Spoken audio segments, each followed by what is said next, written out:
Muy buenos días, don Mario Rodríguez, presidente de esta mesa, don Richard Morales, Harry Brown, César Ruilova, profesores y estudiantes de universidades públicas y privadas que nos acompañan, invitados especiales a esta importante actividad académica que tradicionalmente ha venido divulgando el pensamiento jurídico bajo la coordinación del amigo Abel Zamorano y de todo el distinguido cuerpo de distinguidos colegas que integran ya hace muchos años este importante instituto de Derecho Procesal, que ya tiene sus años de estar realizando estas jornadas. Creo que participamos en la primera jornada que se dio en este instituto, en Atlapa, hace unos años atrás, y estas actividades lamentablemente se fueron suspendidas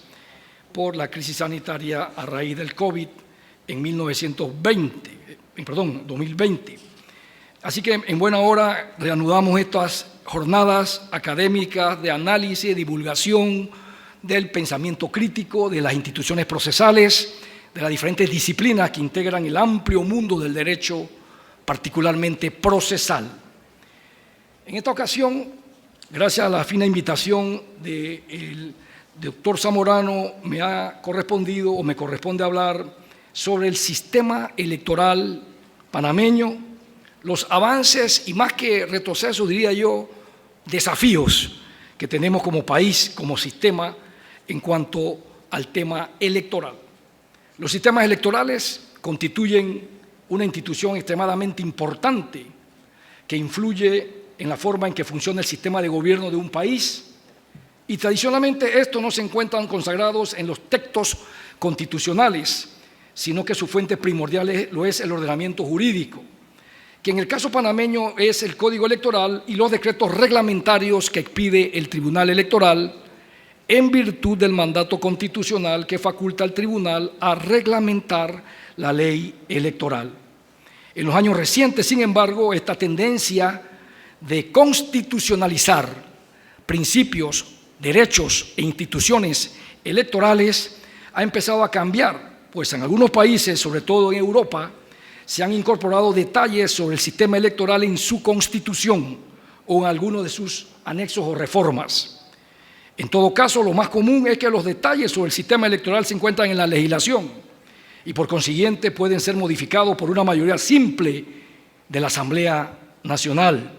Esto puede tener la ventaja de que si el sistema sea más sensible a los cambios en la opinión pública y en las necesidades políticas, pero también plantea el riesgo de que las mayorías en la legislatura modifiquen unilateralmente el sistema para ordenar ventajas políticas, tal y como ocurrió en Panamá con las reformas electorales del año 2010, aprobada mediante la Ley 14 de ese año, publicada en la Gaceta Oficial 26.510 del 13 de abril de ese año.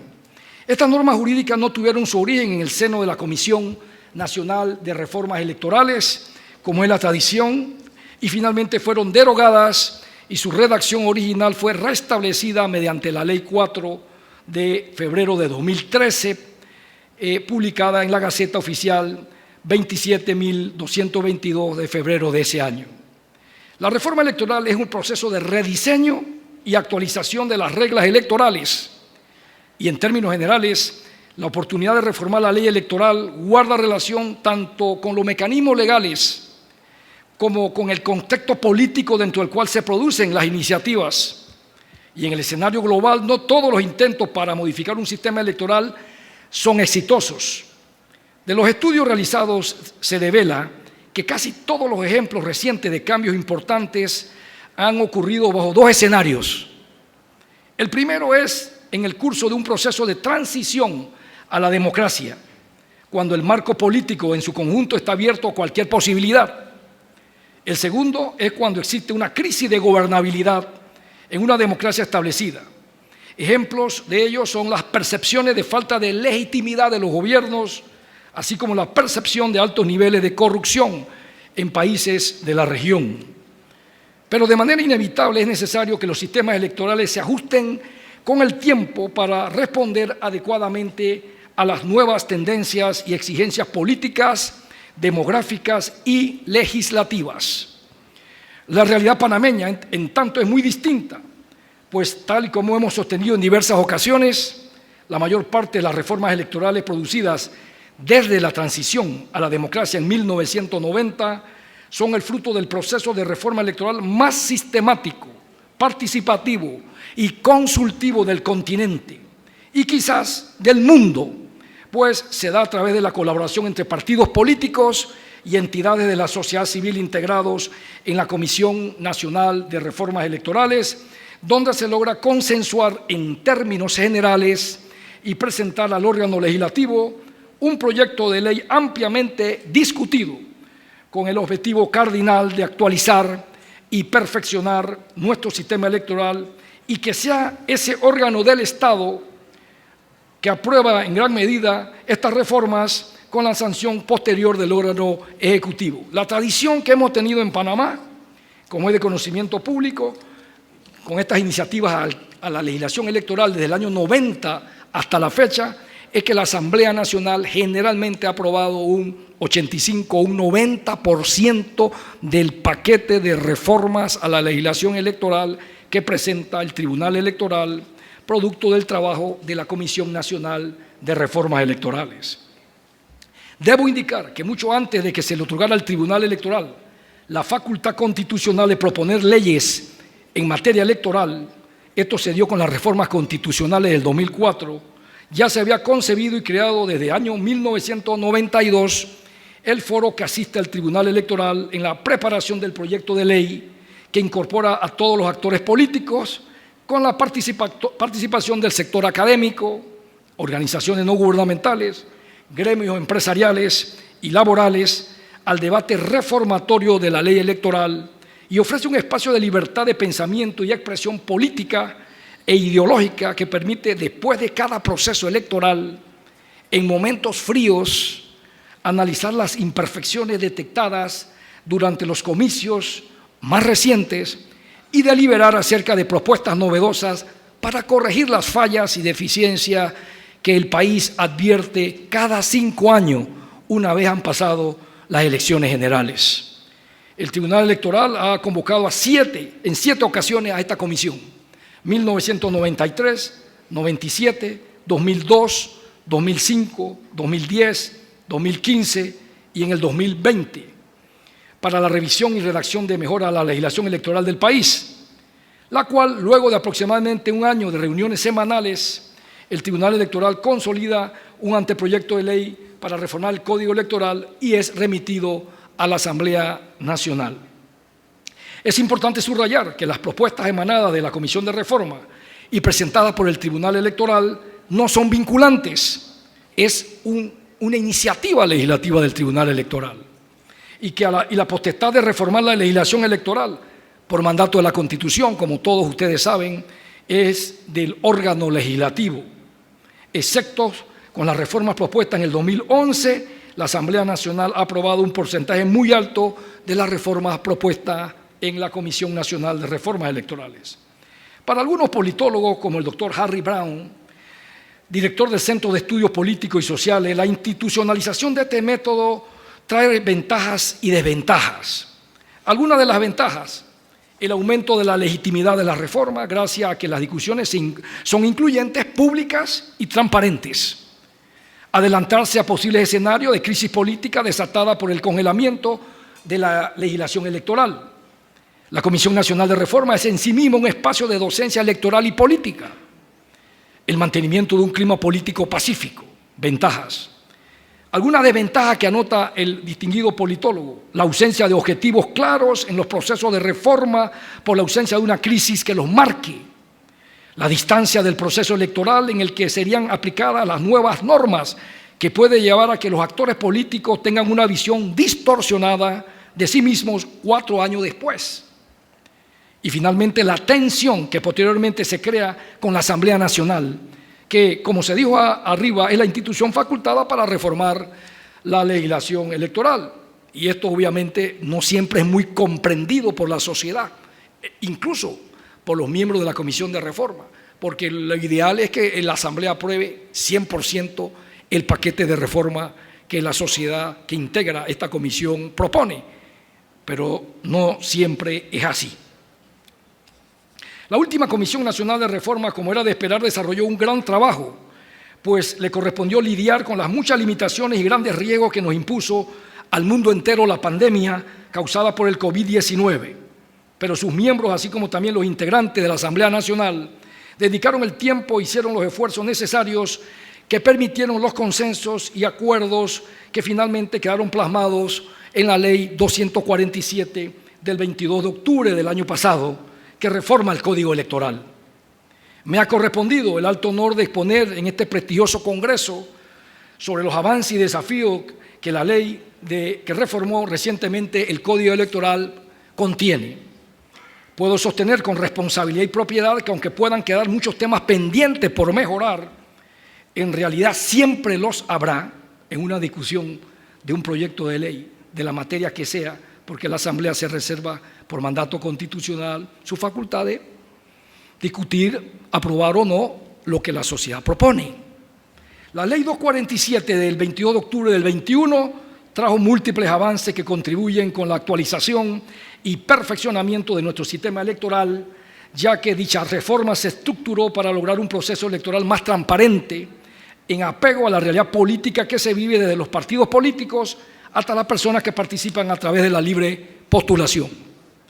Estas últimas reformas electorales, la sexta que se logra para actualizar y perfeccionar nuestra democracia electoral a través del Código Electoral de su reforma, descansan, como ya es tradición, en los principios de equidad, transparencia, rendición de cuenta y justicia. Y entre ellos podemos mencionar las siguientes: la recalendarización del proceso electoral, a fin de contar con el tiempo suficiente para atender todas las reclamaciones, entiéndase impugnaciones, y garantizar que las candidaturas queden en firme con suficiente antelación a las elecciones generales. En este caso, para el próximo año, diciembre del 2023, todas las candidaturas a diferentes cargos de elección popular, sea de la libre postulación o de los partidos políticos, deben estar en firme, diciembre del próximo año. De tal manera que cuando empiece la campaña, en febrero del 2024, son 90 días, según esta última reforma, el periodo de campaña política, las reglas de juego estén definidas y claras y cada candidato sepa arme y prepare su estrategia política de cara a esa campaña. Eso no ocurrió en las elecciones pasadas, donde a 2 semanas de las elecciones todavía habían impugnaciones por resolver por parte del Tribunal Electoral, lo que evidentemente es nefasto para el desarrollo de una campaña electoral y la seguridad jurídica que debe brindar al sistema la firmeza de las candidaturas electorales. Puedo sostener con responsabilidad y propiedad, entonces, que ha habido reformas importantes, no todas las que la sociedad panameña esperaba, pero sí hubo cambios importantes en diferentes aspectos en nuestro código electoral. Hasta las elecciones pasadas, la convocatoria a elecciones generales se realizaba un año antes del día de la elección. Por su parte, la apertura del proceso electoral se efectuaba 4 meses antes de la celebración de las elecciones.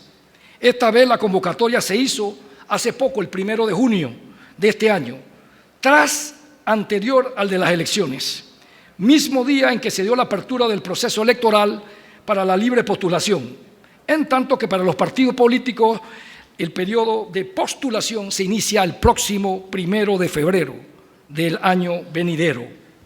Esta recalendarización también trajo como consecuencia que ya venciera el 31 de julio pasado el periodo para que las personas que aspiraban a postularse por la libre postulación presentaran su solicitud formal ante el Tribunal Electoral. Por ello, todos los que lo hicieron oportunamente y cumplieron con los requisitos legales ya se encuentran en la etapa de recolección de firmas de respaldo a través de los múltiples mecanismos que ha provisto el Tribunal Electoral. Panamá es uno de los pocos países del mundo, debo destacar eso, en que se permite que una persona pueda aspirar a un cargo de elección popular por la libre postulación. La mayoría de las democracias del mundo, tanto las más desarrolladas y maduras como las que están en esa vía, entre ellos países de la América Latina, la mayoría de estas naciones, las candidaturas solo operan a través de partidos políticos. El modelo panameño, en cuanto a permitir la libre postulación, es prácticamente único en el mundo. Otros dos ejemplos de este nuevo calendario, de los muchos, son que los partidos políticos en formación tienen hasta el 31 de diciembre de este año para constituirse y poder postular candidatos en la elección general del 5 de mayo del 2024. Es decir, usted puede iniciar el proceso de formar un partido, pero para que ese partido participe en las elecciones del 2024, postule, etcétera, etcétera, tiene que estar formado antes del 31 de diciembre de este año. Si el partido quiere formarlo y no le dan los tiempos, porque ya estamos a la vuelta al 31 de diciembre, puede iniciar la formación de un partido desde ahora, pero ese partido, una vez que se forme, se constituya, tenga legitimidad, podrá participar en las elecciones del año 2029, pero no en esta. Otro aspecto positivo que trajo la reforma electoral de 2021 es un reparto más equitativo entre partidos y candidatos por la libre postulación del financiamiento público preelectoral. No el que se esperaba, ya sabemos, pero hubo un avance. Y en el financiamiento público postelectoral, la inclusión de la juventud y el empoderamiento de las personas con discapacidad. En cuanto al financiamiento privado, se equiparan los gastos de precampaña entre candidatos por la libre postulación y partidarios. Los partidos políticos podrán recaudar hasta un tercio del monto que le corresponda al partido que más financiamiento público preelectoral reciba.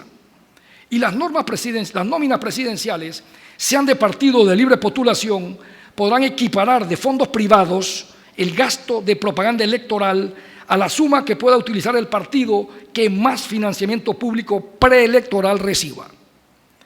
Se perfecciona la paridad de género introducida en la reforma pasada, para asegurar una oferta electoral lo más paritaria posible, sin perjuicio del derecho del electorado de decidir por quién vota. Y en materia de rendición de cuentas y transparencia, se establecen nuevas prohibiciones a los partidos políticos, precandidatos y candidatos para recibir donaciones, así como nuevo mecanismo de rendición de cuentas en materia de propaganda en los medios digitales. También se incorpora la práctica introducida en las elecciones pasadas del 19, de tener un sitio web donde se pueda ver y del cual se pueda imprimir las imágenes de cada uno de los TER, que es el sistema de transmisión extraoficial de resultados, de cada mesa, así como copia de las actas de mesa y junta de escrutinio para todos los cargos. Mientras tanto, en materia de justicia se reclasifican delitos, falta y contravenciones electorales y se tipifican nuevas conductas delictivas para garantizar la transparencia y rendición de cuentas, sancionar conductas delictivas informáticas y evitar la violencia política de género y la discriminación de la mujer en estado de gravidez de sus derechos políticos. Asimismo, se crean los juzgados y fiscalías administrativas electorales con carácter permanente para reforzar con doble instancia las controversias electorales. Y se reduce significativamente la vigencia del fuero penal electoral. Fuero penal electoral al que el Tribunal Electoral y la Comisión Nacional se opusieron. La posición de la Comisión y del Tribunal era que se derogara el fuero penal electoral. No obstante, esto no pasó en la Asamblea.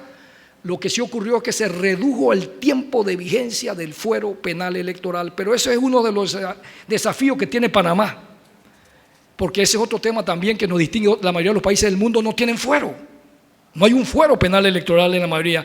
Esa es otra característica del sistema electoral panameño. Incluso en Ecuador, a la cual tuve la oportunidad de asistir como observador electoral en elecciones pasadas, el fuero penal solo es el día de las elecciones, ni antes ni después. En la mayoría de los países no existe ese derecho. En Panamá sí, y es un tema que plantea desafío. Hay detractores y hay defensores, así que es un tema que el país tiene es un tema que tiene por discutir y definir en la próxima reforma electoral. Hay muchas otras innovaciones que no podemos dejar de mencionar en este corto espacio, como el establecimiento de medios digitales con validación biométrica para la recolección de firmas para los precandidatos por la libre postulación, lo cual ya se viene implementando según el calendario electoral desde el 15 de agosto pasado. Prácticamente estamos a 2 meses de que empezaron los precandidatos por la libre postulación a recoger firmas. Cuando dio inicio el periodo de recolección, mismo que se extiende hasta el mediodía del 31 de julio del próximo año. A la fecha de estas palabras se reportan, este dato al cierre del mediodía de ayer, el sistema va, todas las horas nos manda un informe, el sistema, de los diferentes métodos que tiene el tribunal para recoger firmas, el centro de atención al usuario, los kioscos multiservicios, las aplicaciones o apps en móviles, en sistemas móviles, sea tablets o celulares, en oficinas del Tribunal Electoral, en áreas apartadas donde hay deficiente o no hay conectividad a Internet que se permite la utilización de libros manuales. Al día de ayer, al mediodía, se habían recogido 584.906 firmas de respaldo para los diferentes cargos de elección popular. La mayoría de ellos a través del Centro de Atención al Usuario, a través de la plataforma virtual conocida como el CAO. Y las apps desde un dispositivo móvil. Muy poca gente acude a la oficina del Tribunal Electoral. Estos sistemas digitales están desplazando la realidad virtual, el mundo digital en que vivimos está desplazando los medios presenciales o incluso manuales. La adición a la lista de los que pueden ejercer el voto adelantado por Internet, de los funcionarios del Ministerio Público y órgano judicial, fotógrafos de prensa, camarógrafos de televisión y periodistas que elaboren el día de las elecciones. La eliminación del uso de papel carbón para la confección de las actas y su reemplazo por reproducción en fotocopia. La obligatoriedad de la Junta de Escrutinio de compartir con los candidatos y partidos los informes de verificación de resultados antes de la proclamación para corroborar la veracidad del escrutinio hecho de las actas. A grosso modo, dada la brevedad que exige este espacio, he mencionado los más significativos avances de los múltiples que sin duda alguna trae el sistema electoral panameño con la última reforma al Código Electoral, los que ya se están aplicando de cara a la elección general del 5 de mayo de 2024. Por otra parte, el Tribunal Electoral, en virtud de la iniciativa legislativa que le confiere la Constitución Política, en el numeral 10 del artículo 143, propuso recientemente a la consideración de la Asamblea Nacional el proyecto de ley número 776 del 9 de marzo de este año para modificar algunos artículos del Código Electoral, específicamente los artículos 71, 72, 90, 91, 92, 2005, 365, 434, 436, 523, 612, 615 y 620. Porque, como toda ley, desde que se inicia su aplicación, producto de su dinámica puede generarse cambios que requieren de ajustes que garanticen su correcta aplicación. En este caso en particular, porque una vez que se aprobó esta ley de reforma, el tribunal advirtió una serie de incompatibilidades y contradicciones dentro de la misma ley 247 y dentro de la ley 247 con respecto a normas del Código Electoral no modificado. Contradicciones. Lo que motivó que presentáramos este proyecto que está en proceso de discusión en la Asamblea Nacional. Por otro lado, al modificarse el artículo 434 del Código Electoral, se adiciona un numeral, el 11, el cual hace de obligatorio cumplimiento la digitalización e inmediata publicación luego de su conteo de todas las boletas que son escrutadas, debiendo el Estado dotar de los recursos necesarios para ello al Tribunal Electoral. Sin embargo, si se aplica esta medida para las próximas elecciones generales, se estima que el Estado deberá proveer al Tribunal Electoral un fondo adicional de $50 millones aproximadamente solo para la tarea de digitalización de estas actas, lo que en medio de una crisis económica generada por la pandemia comprometería aún más el presupuesto del Estado, utilizando un recurso que podría emplearse en la atención de otros asuntos prioritarios sociales. Estamos proponiendo en este proyecto de ley que esto sea incluido para las elecciones del 29 y no para estas del 24. Apenas la Asamblea nos acaba de aprobar $4 millones del Plan General de Elecciones que no nos había aprobado, por primera vez en la historia del 90.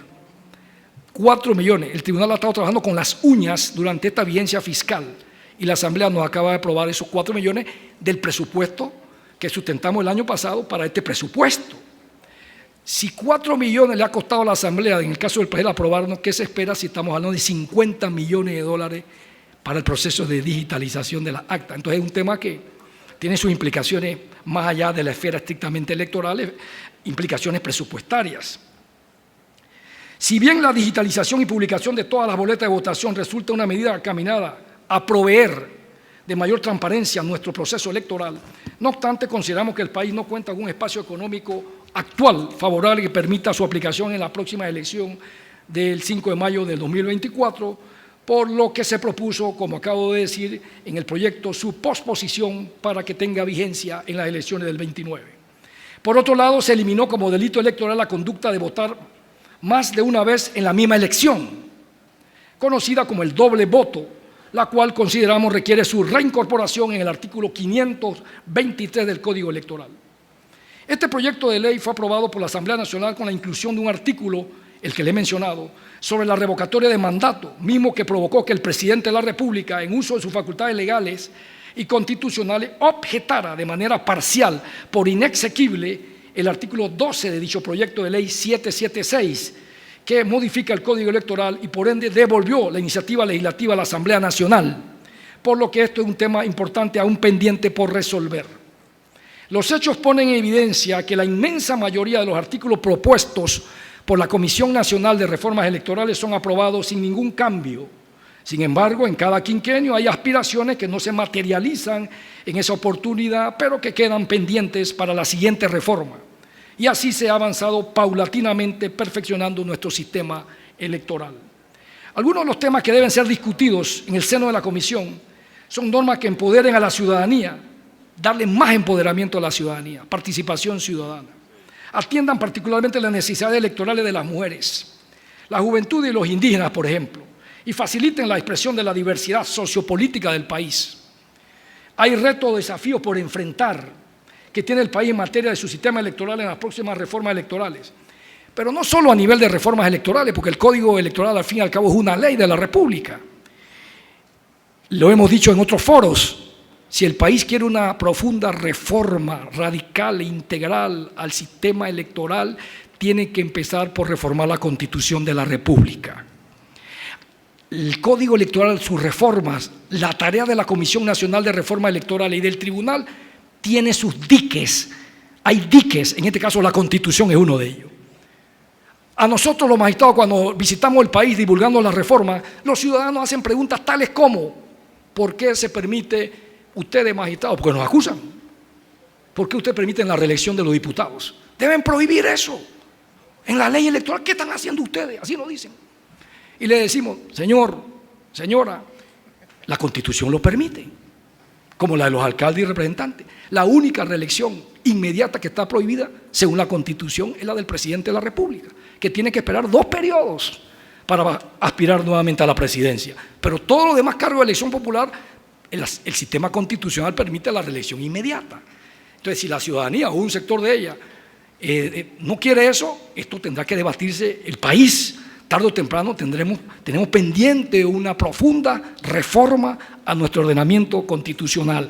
Si esa reforma es a través de la Asamblea Nacional, 2 legislaturas y un referéndum, si esa reforma es a través de 2 asambleas de 2 gobiernos distintos, o si esa reforma es a través de una asamblea constituyente paralela, me estoy refiriendo a los artículos 303 y 314 de la Constitución, eso lo decidirán los factores reales de poder y lo decidirá el país, la sociedad en su momento debido. ¿Cuál es el mejor método o vía para reformar de manera integral y profunda la Constitución? Y entre ello, desarrollar un título que no lo tiene, dedicado a temas electorales. Mientras eso no se dé, el país sigue perfeccionando su sistema electoral vía reformas a la ley electoral, con las limitaciones constitucionales de varios tipos que existen. Y estas reformas electorales que tenemos pendientes es mayor financiamiento público a los candidatos por la libre postulación, eliminación del fuero penal electoral, fortalecer la autonomía administrativa y financiera del Tribunal Electoral, propiciar una mayor y equitativa participación de la mujer, la juventud y los otros grupos de la sociedad en la participación en la vida política. Debo mencionar que seguirá siendo un gran reto para la Comisión Nacional de Reformas Electorales, así como para los órganos legislativos y ejecutivos, dictar normas que logren la confianza en los procesos electorales, reglas, instituciones y actores en una sociedad panameña cada vez más desconfiada. Construir reglas cada vez más equitativas, garantizar procedimientos aceptados y generar condiciones idóneas para que durante el juego democrático, la única atención esté en el desempeño de los jugadores, de los actores. Lograr que las elecciones que celebramos cada 5 años sean el momento privilegiado de construcción y de pertenencia a la comunidad de ciudadanos y de fortalecimiento de nuestro sistema político, es decir, democrático. Conseguir que las innovaciones electorales sean buenas prácticas y contribuyan realmente a la integridad de las elecciones y consoliden la confianza ciudadana. En fin, las reformas electorales son un proceso constante de asimilación de las normas jurídicas a la realidad política social del país. El sistema electoral y las reformas electorales, como hemos sostenido los magistrados, siempre es una ley inacabada. Se dice que el Código Fiscal es el código que más se modifica en el país. Cada vez que llega un gobierno al poder, el código que más modificaciones sufre es el Código Fiscal.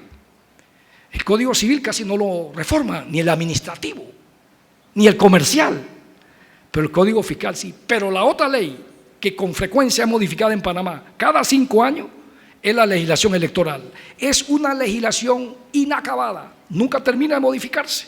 Se va actualizando conforme lo que se vaya detectando el país cada 5 años, las fallas, deficiencias en que el sistema electoral que se pueden mejorar en la siguiente o para la siguiente elección.